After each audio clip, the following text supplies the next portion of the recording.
women between the ages of 65 and 75 were interviewed. These interviews were often the most poignant, possibly because many of these women had never had a vagina interview before. One woman, who was 72, had never even seen her vagina. She washed herself in the bathroom shower, but never with conscious intention. She had never had an orgasm. So at the age of 72, she went into therapy, as they do in New York. And with the help of her therapist, she went home by herself. She lit some candles, played some music, and had a bath. And she got down with herself. She said it took her over an hour because she was arthritic.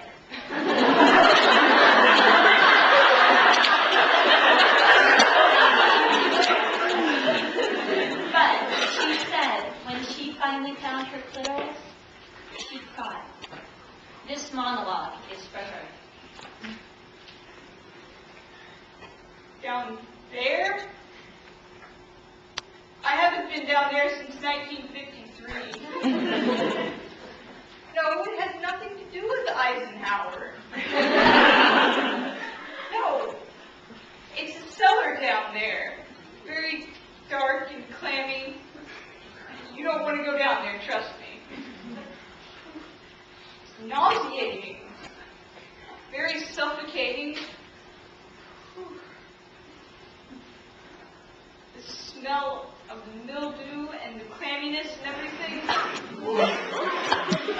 It's terrible. Clothes. No, there was no accident down there. It didn't catch on fire or blow up or anything. It wasn't so dramatic. No, I can't do this. I can't talk to you about this. I can't talk to you about down there. What's a smart young woman like you talking to old ladies about their down there's for? They didn't do that sort of thing when I was your age. What? Oh, Jesus. Okay. There was this boy, Andy Lefkoff. He was very cute, at least I thought so, and I really liked him. He asked me out for a date in his car, and no, I can't talk to you about this. It's a cellar down there. You don't go down there. There are pipes and things. Sometimes you hear little rumblings, and sometimes little animals and things get caught, and sometimes it gets wet and people have to plug up the leaks. And other than that, the door stays closed. But you do need a cellar. Every house needs a cellar, or else the bedroom would be in the basement. Oh, Andy. Right, Andy Lefkoff. Andy was very good looking. He was a catch. That's what they called it in my day. So we were out on a date in his car, a new white Chevy Bel Air. I remember thinking my legs were too big to fit in the front seat. I have long legs, and they were smooshed up against the dashboard. So I was sitting there looking at my giant kneecaps all pressed up against my face. And all of a sudden, he leaned over and kissed me in this take control like they do in the movies kind of way. I got excited. I got so excited, and, well, there was a flood down there. I couldn't help it. It was like this river of passion, this force of life just flowing through me. Right through my panties.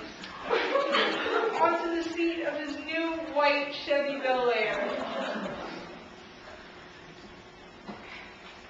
it was a pee, and it smelled funny.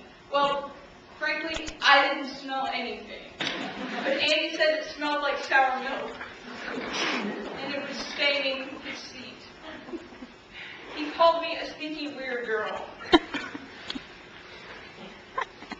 So, we drove the rest of the way home in silence. I tried to wipe off the flood in my dress. It was a new dress. It was a yellow primrose dress, and it looked so ugly with the flood on it. But anyway, when we got home, I closed his car door, and I closed the shop for good. Never opened for business again.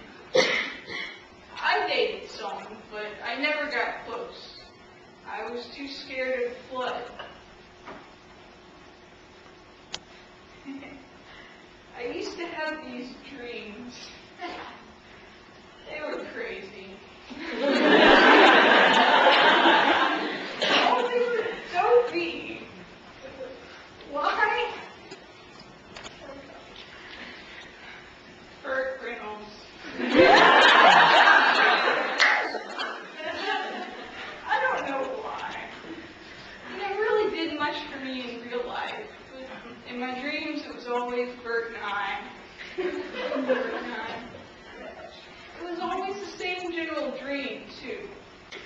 We would go out to a really fancy restaurant, like they have in Atlantic City, chandeliers, thousands of waiters, with the vests and the little bow ties.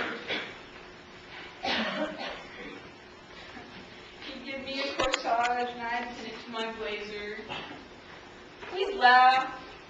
We were always laughing, Bert and I. Oh, we were so happy. Oh, and we had these shrimp. Oh, fabulous shrimp. Oh. And then he would pull me to him right in the middle of the restaurant, and just as he looked me in the eye, the restaurant would start to shake, and pigeons would fly up from under the table. I don't know where those pigeons came from.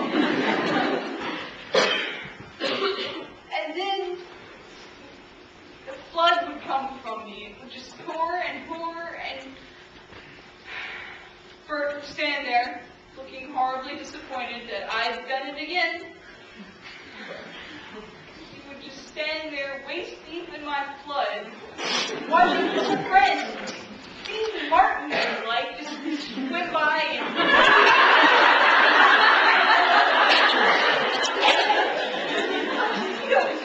eating down.